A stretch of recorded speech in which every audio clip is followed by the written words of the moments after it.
Ladies and gentlemen, a very warm welcome to the inaugural episode of The Next Big Move, a podcast where we get to flip the script so the students finally get to ask the questions.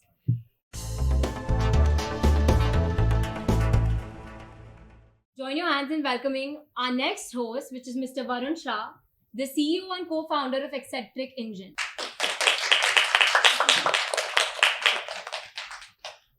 I'm asking who here has recently bought a car?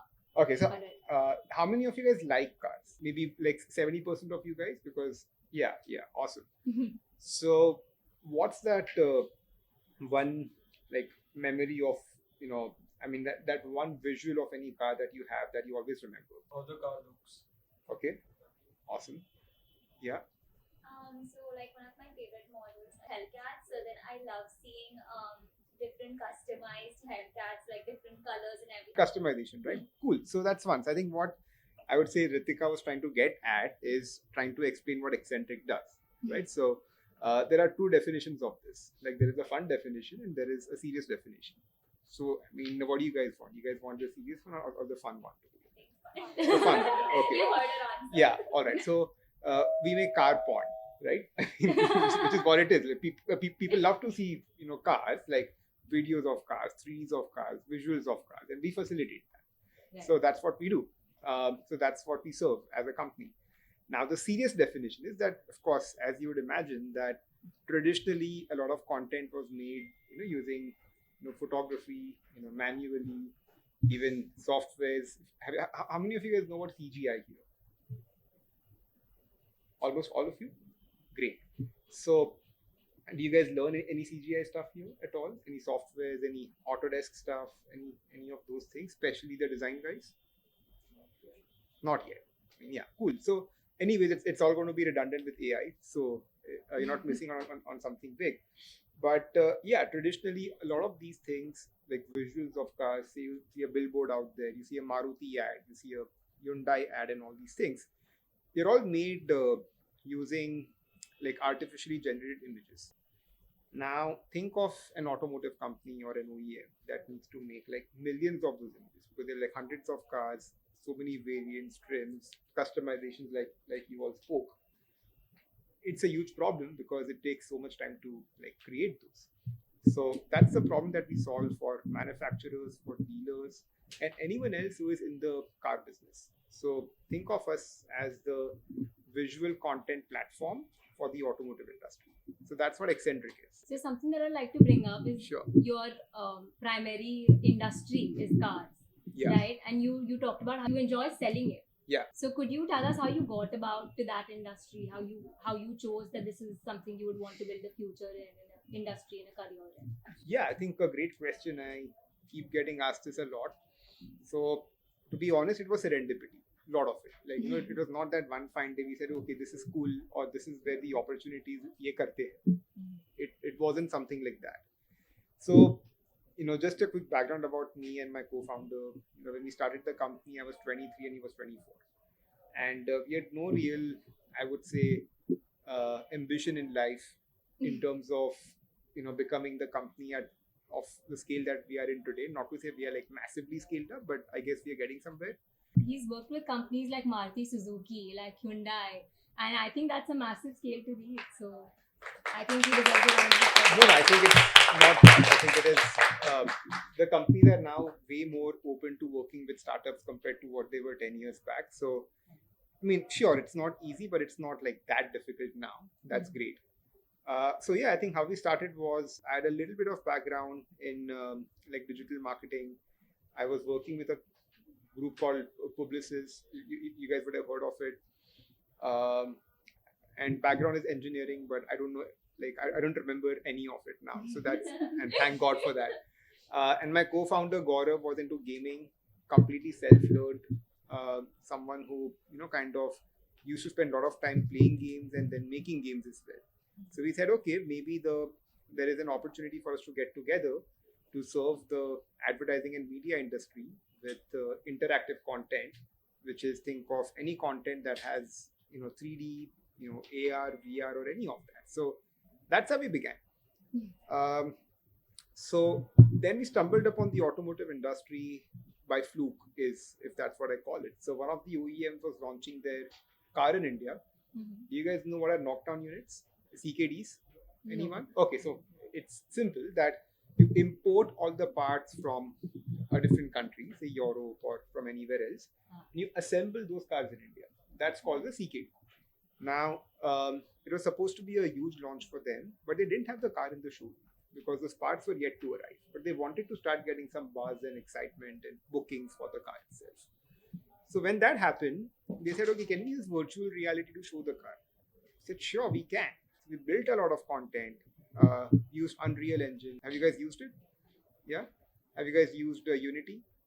Yeah. So more people here have used Unity over Unreal Engine. Those were the usual suspects. We used Unreal to develop an entire VR experience of the car. Looked really good. At least that's what we think. But it failed because the dealers just didn't want to use it because they wanted to just attend to customers in person, and rather than making them wear a VR device and then sell that. What if we take the best of virtual reality and we put it on the browser so that you're getting a native 3D experience of a car on the browser, which until now was not there. So that was the idea. That essentially was the inspiration behind us getting into automotive. So it was a failure, it was fluke, which eventually got us here in the first place. So yeah. Can we also talk about the name of your company, Eccentric Engine? How did you come about it? If I ask you guys, what does eccentric mean? Different, cool, okay. Something that's dynamic. Dynamic. Well, it doesn't mean dynamic, but sure, if you say we are dynamic, we are. Sure. Okay, dynamic, yeah. I think good to look at because we say it's eccentric. Yeah, so I think nothing, right? We tried to beat our head around the name of the company, and we just could not find something nice. And I said, we wanted to have, we want to be real as people. We want to have shades of gray. Like eccentric is not something you would always speak in a positive light about.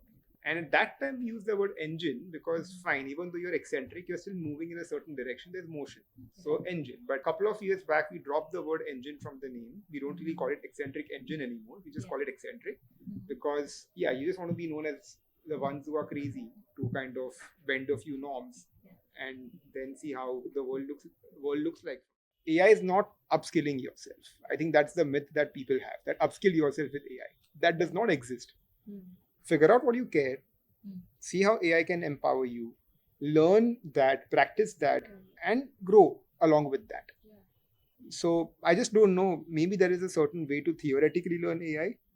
It's just that I'm not really exposed to that stream of thought. Yeah.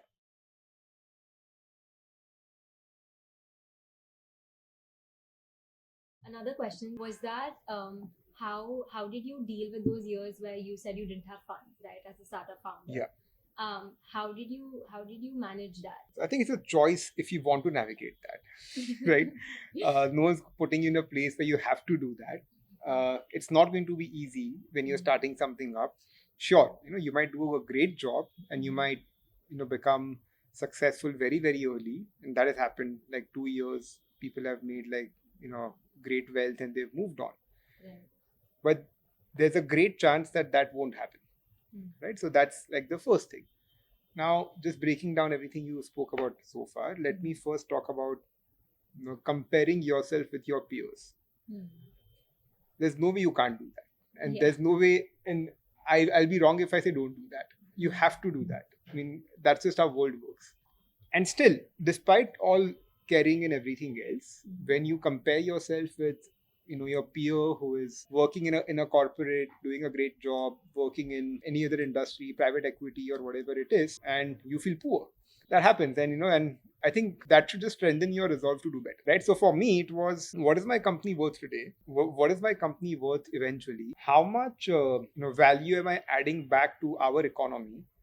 How many jobs am I creating? How many my colleagues, rather, those who I work with, are they moving upwards in life? Having run the company for so many years, I've had the fortune of having my colleagues and and other people in the company.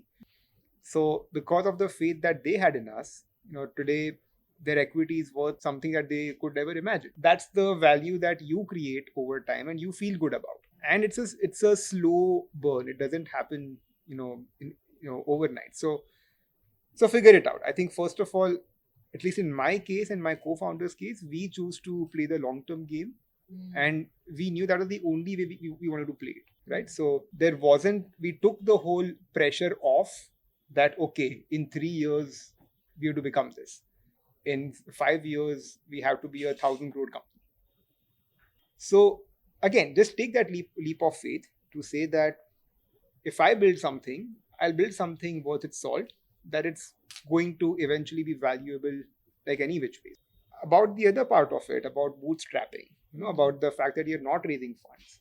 Never begin a business in the initial 2 years with the assumption that funds will come. I think there are great companies that have been bootstrapped and that have done a great job. Like 8 months back, we were bootstrapped for like good part of our existence.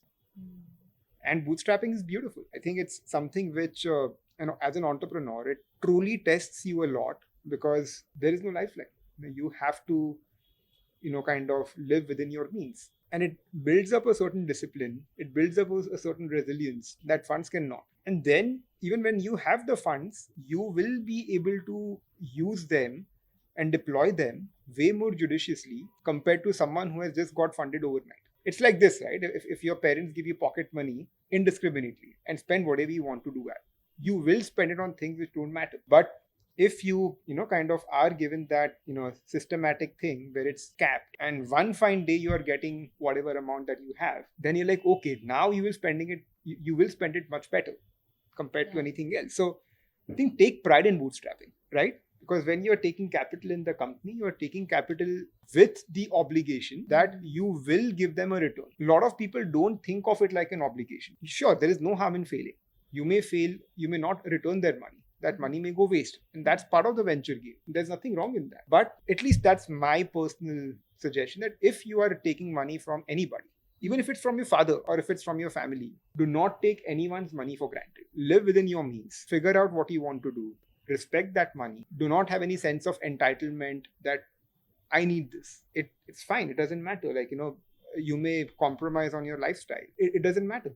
These are not things that you need in life. So be very frugal when it comes to your own life and everything else, then you'll be good. So frugality, I think, is something which, again, is something that we stand by a lot, that we practice and like every single day, and we continue to do so. So yeah, I think that's essentially on bootstrapping. So it wasn't difficult because that's the only way we knew how to do business. We didn't know how to do business with funds because we never thought of it for a long time. And even now, like the accountability and the relationship we have with our investors, we understand that. We know what, how it has to be deployed. And we all, I think those are things that you will learn along the way. That makes sense. And respecting funds, even if it comes from our parents. 100%.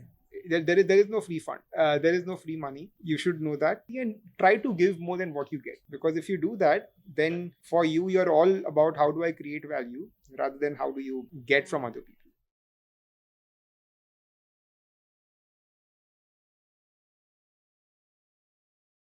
Another interesting point that you spoke about that I'd like to bring up, you spoke about the digital age and social media. And I believe we're all victims of hustle culture in a sense. Yeah. In the sense that we see this lifestyle, and like you talked about frugality, we see this lifestyle where if you are a startup founder and you've made X amount, then you should be sitting in this car and you need to be vacationing in Italy. But also, despite just that, the whole hustle culture of by X age, you should be earning X amount and you should be living this lifestyle. How do you deal with that? How do you end up telling yourself? Because some days it must be hard, right? So first of all, you mute all those people from your feed. You should make so much money by that age. Right. Yeah, I mean, please stay away from all that nonsense. There is nothing, there is no formula that says by the time you're 30, you need to do this, by the time 40, you need to do this. Right. Like, make money. Have that, greed for money is not bad. You should be having that greed for money, but how do you channelize it is more important. Right. Like, do you want to kind of just do it right now, or do you want to reap those benefits over time? So I think that's again a very personal call. There is no right and wrong there as well. And yeah, I mean, there is absolutely no satisfaction in general in beyond a certain point. of income or wealth, it's all the same, guys. Yeah. Then it's all about your ego. Then it is all about how you kind of want to look at that. And again, you should continue amounting that wealth, because ultimately, if you're creating value, you will get wealth. It's a good barometer of your own success. But I would say that your assets, your things which are materialistic and everything else should not govern how you look at your own life, because then you will not be thinking about things you care about. Right. Unless you are true to yourself that I care about wealth. And that's also not wrong. So there is no right or wrong in this case. It's just about what kind of person you want to be and what you want to do at that point in your life. Like you talked about, why should everyone get into AI? No, so my point was not about, we don't have an option about getting into AI. Right. We are already in AI. I mean, we are all using AI in some form or the other. That's not the point. My point is that use AI to your advantage. If you are working on a cool project, if you guys are building something, you're using generative AI, agentic AI, whatever you guys are using, use that for the thing that you are building and use that for the thing that you care about. So honesty would be the best policy sometimes. Honesty, perseverance. A lot of people would have given up after being shooed outside their offices for a few days. I've spent days and days waiting outside these offices, trying to just get one appointment with one person, and then not got that. And so to add on to that, are there any underrated skills, soft or technical, that you think students often ignore, but actually game changers maybe in your hiring process or in product innovation in general? I think since I'm speaking with students, I can say what they can probably improve on or whatever it is. I think one is care. It doesn't get spoken about a lot. People speak a lot about hustle, and people speak a lot about being amazing and getting things right and using AI and whatnot. But I think at the very core, if you're looking to get anything done in life, you got to care for it. And at some point, you got to care enough for something and then lose it all, so that you know how to kind of deal with those situations with the right, I would say, attitude. So if you care for something, a lot of things just take care of themselves, because you will work hard, you will be honest, you will do whatever it takes to get things in place. And so I think even today, the culture that I strive to build in my company is the one for caring. Now, there are a couple of other things which again go in conjunction with caring. One is craft, right? Again, something that doesn't get spoken about a lot. But I think in India, and especially you guys are going to represent India at a global level in design at some point. You are one of the more forward-looking folks when it comes to getting our name out there. One thing that we lack here is craft. A lot of these things, the way we have been taught in school and everything else, at least the way we had been taught in school, was not to use your imagination to be unique and to be different. Yeah. So how much you tinker around with a project that you've been given? What are these fun things you add to it that go beyond just your curriculum or beyond just the calling of that hour that, hey, this is just what I want to add to my project. It doesn't matter if my faculty will like it or if I'll get placed because of this, but I will like it. That's called craft. When you start tinkering around with things that you make. And then there is taste. So many times do I get CVs and everything else where the CV just looks bland. I'm like, design guys, you guys are supposed to be designers, and the CV looks like a black and white page with so much text. What am I supposed to do with this CV? Right?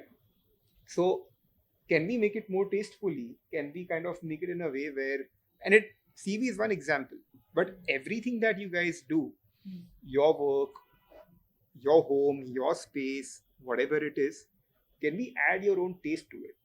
Because I think caring for something, then converting that into a craft so that your taste comes out is something which I would say is a great framework that doesn't get spoken about a lot by a lot of people. That does make sense. Yeah. Can I also take you back to your founder's journey? Where, as a CEO and co-founder, what have been the most difficult leadership lessons that you had to learn that you would probably tell your younger self about when maybe he was starting, or maybe something that has changed the way you lead your company today? I think let me rephrase your question. Okay. That if there are mistakes that I would rather not make, which I have made, what would those be? Right. Fair enough? Yeah. Okay, cool. One is I would be better prepared for a lot many more things in life than what I had been, right? We underrate the whole preparation, process. It's underrated. It is not valued, and something I think all of us should prepare a lot. If you're going for an interview, don't just figure out how to crack that interview. Go deep into what that company is doing. Read the balance sheet of the company for the last 2 years. Even though you guys are design guys, figure out what are they talking about. What is it that they are getting right? So, I think one is about doing that preparation.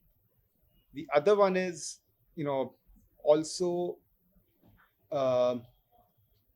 understanding the kind of person you are when it comes to decision making. So there are two types of people when it comes to taking decisions. There are people who kind of procrastinate a lot, right? Which is most of us. And then there are people who just do not think very deeply and just take decisions, which is again quite a few of us. Some of the worst decisions I've made is either because I was like procrastinating and not committing to something, which I should have committed to, or something where I just didn't take that fraction of a second to think a little bit more to be like, okay, this is something I need to do. And there's of course, you want to be thoughtful, but you don't want to be, a person who suffers from, decision paralysis. Yeah. Where you don't take a decision easily. Yeah. And that applies to all walks of your life.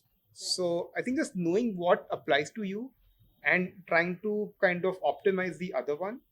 Like if you find yourself procrastinating and not taking actions, do things in your life in general to kind of put yourself out there more and more frequently so that you're taking more decisions. Could be a very, very simple decision. Something like, how can I eat healthier today compared to what I ate yesterday? Could be a simple example of that.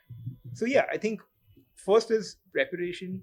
Second is knowing your own decision making process, that how exactly will it be. And third is about dealing with people. That's a very complex matter, but something you guys should know. And I think it's something which at the age of 20, whatever I say about dealing with people, it's just too early. You have to make these mistakes, and you will make these mistakes. About trusting people, about not really seeing someone through. I can really speak about it for the next 5 minutes, but I don't think I would like to, because whatever I say, these are mistakes you have to make. You absolutely have to make. But one thing I will say is that the people that you're looking to work with, go by their integrity, figure out, put them in a situation where they need to take a decision which kind of needs them to bite by the side of integrity early in the day, even if it's a friendship, like have these tests and everything else. I mean, sure. Friendships don't have to be perfect, but still, figure out, what exactly are the people you want to side by. So integrity is super important, but always try to be that one person who more often than not does what they speak, right? The best people I've worked with are the ones who do what they speak. There are a whole bunch of people who will keep saying, "Arey yaar, I really want to do this. I wish I could do this. Arey, I'm surely going to do it someday. I will do it tomorrow, pakka." And they will not do it, right? But someone who is serious about something will make sure that whatever they speak, they will do it. And it doesn't mean you do everything. Don't take up things you don't need to. Do not take up things, or do not be under any social pressure to take up activities, to take up lessons, to take up anything else. Less is more, if you ask me. I would have done very much fewer things in my life than what I've done today, than doing a whole bunch of things and trying and believing that I will be good at those. That's the fourth one. Like just declutter, because in India, And here we are hearing horns and traffic and all. We are like that. Our lives are like these traffic jams because we try to pack too many things in. We try to please too many people in our lives, like parents, friends, and teachers and whatnot, and that doesn't really kind of end up taking you anywhere. So be authentic, in terms of who you want to be, and stick to that. Yeah, stick to that. No one's out judging you, but to not really go by all this, especially like Instagram and all that. I mean, luckily I'm not very active on that, but still, like I see people like even like of all ages is getting swayed by what cool thing is the world doing. The new trends. Question is, why should I do it? It's not that trends are not good, but why should I do it? Like, why should I learn AI? Should I be doing AI at all? Right? I mean, again, that's the question.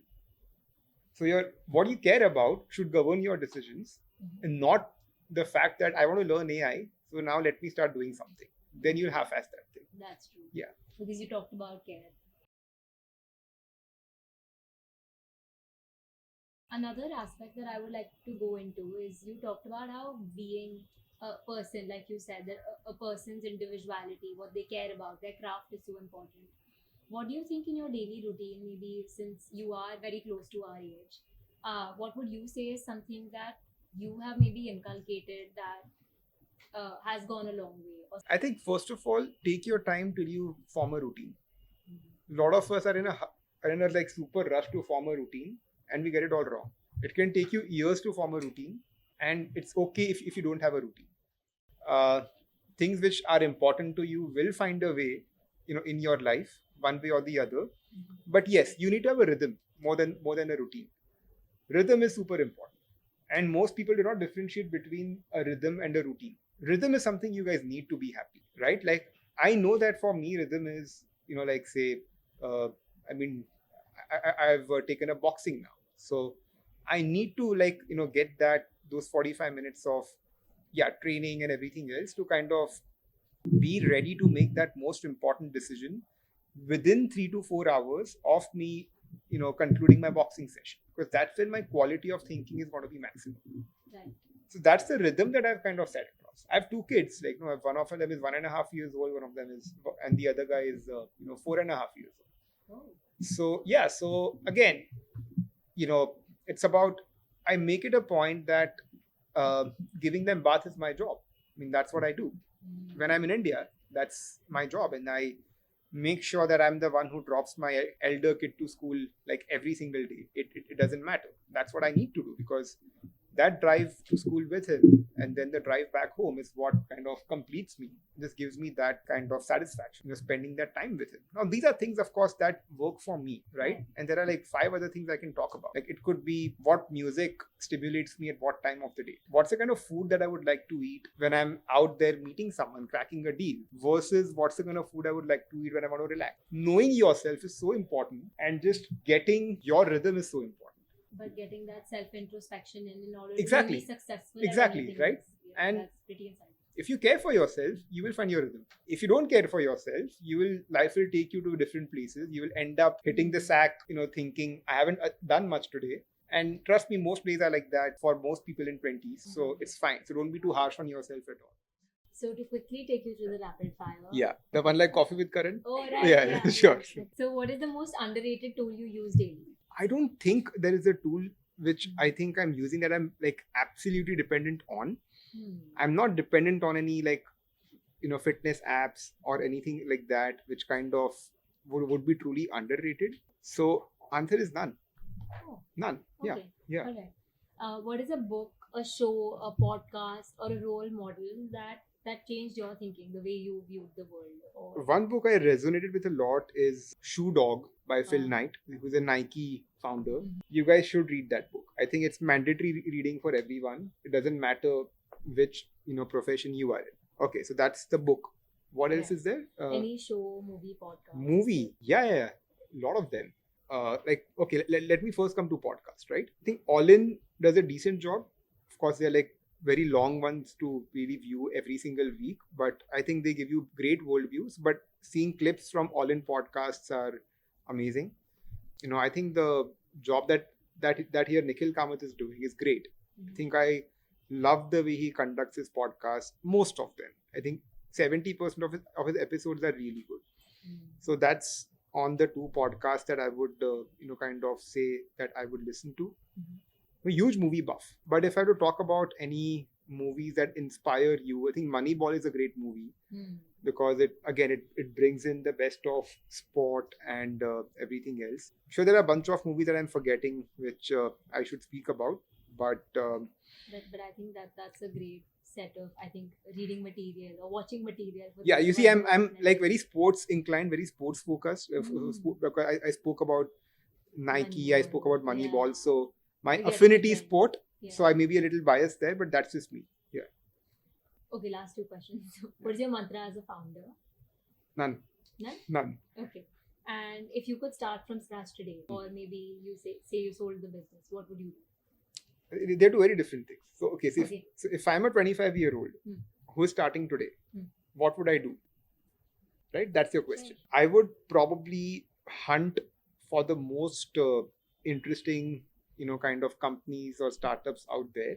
Could be anything, and I would love to work directly with the founders of those companies. I would say doesn't matter. What you're building is something super cool. I would love to help you build this. Can we please build together? Don't pay me or pay me whatever, doesn't matter. But I would love to spend 1 year of my life with you. If you don't like me, chuck me out. And I would love to do these stints with like 3-4 different kind of set of startups, learn a lot from those founders, and hopefully see how life looks after that. But overall, thank you so much for this conversation, and thank you for carving out time for us. And thank you for giving us a sense of direction. I think just the kind of confidence I see you guys carry in is, like really good. And I wish I had like 20% of that when I was of your age. So I think that's amazing. Thank you so much.